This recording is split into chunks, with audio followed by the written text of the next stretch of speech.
Let's get over to your forecast now. Pretty important one. A lot of stuff to tell you about. Marcelo Rivera Gonzalez here joining us to break it all down for us. Hey, sir. All right, hello guys. So let's start with those forecast heights for tomorrow. There's a reason why I want to do this first. Uh, it will be hot tomorrow. Tomorrow, Thursday, will be very, very hot. Temperatures will be in those 90 to 93 degrees in most of the area, 89 along the coast.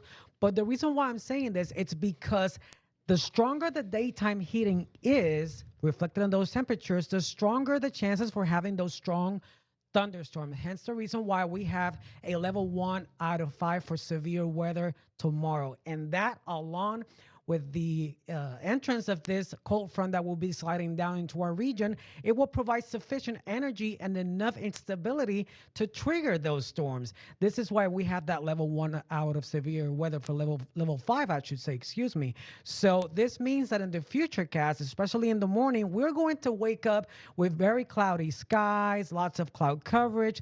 It may not be immediately raining and downpouring, but as the day goes on, we will see those pop-up showers in the areas of Bronzeville, Port Isabel, and take a look at those dark red colors. That is actually representing that strong energy, that those heavy downpours and lightning and thunderstorms. It's also worth mentioning that these storms can actually come with some strong winds, wind gusts of up to 30 to 35 miles an hour, lots of lightning, and remember also thunderstorms. And when thunder roars, you have to remember to remain indoors and especially away from doors and windows. That is going to be the pattern for Thursday. And during the after hours, as the sun goes down and the temperatures drop, it'll be more quiet in the evening. Still, there will be enough moisture in the air and enough instability for more rainfall during the next few days. So with that being said, this is what we can expect. In terms of lightning, that would be the most noticeable effect.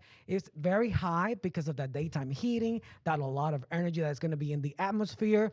Wind, like I mentioned, it's medium chance, but we can see with those thunderstorms, those gusts ranging up to 20, 30, and even 40 miles an hour. Hail and flood, it's a low chance, a low risk, but we have to remember that some of those downpours can be very, very heavy in some spots, in some locations, and that can lead to some flooding. Here's a tip. If you see a flooded road, turn around, don't drown. It's pretty simple.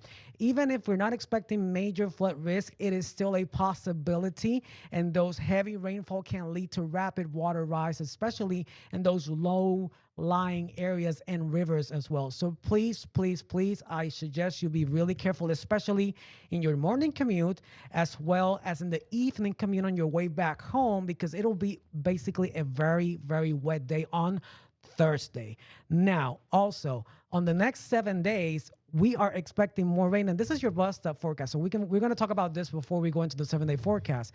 So in the morning, between 6 and 9 a.m., it will be raining in many places. The temperatures will be in the 78, 79 degrees. Rain showers, some isolated thunderstorms. So you have to remember to be very, very careful. And on the next 7 days, a wet pattern continues until next week and even the weekend. I heard so much thunder in there. Sound like a Garth Brooks song. That was crazy. All right. Well, thank you so much, Marcelo. We'll check in with you again in just a bit.